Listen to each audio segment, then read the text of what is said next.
ज्यांना महाराष्ट्र माहिती होता, महाराष्ट्रातल्या सर्व राजकीय सामाजिक घटना ज्यांना माहित होत्या, महाराष्ट्राचा ज्यांचा खूप जवळून अभ्यास होता, अशा 2-4 पुढाऱ्यांपैकी दादा एक होते. दादा खूप मनमिळाऊ होते. स्पष्ट वक्तेपणा हा त्यांचा गुण होता.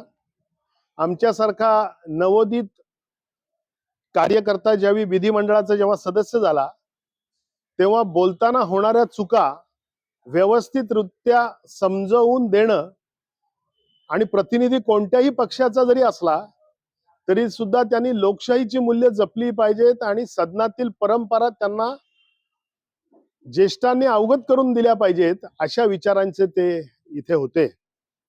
खरं तर एक जाणता आणि महाराष्ट्र जाणणारा आणि एक हरहुन्नरी स्पष्ट वक्ता आणि सरकारवर प्रशासनावर कमांड असणारा आणि लोकांकरता मनापासून काहीतरी करण्याची इच्छा असणारा नेता आज आपल्यातून हरपलेला आहे.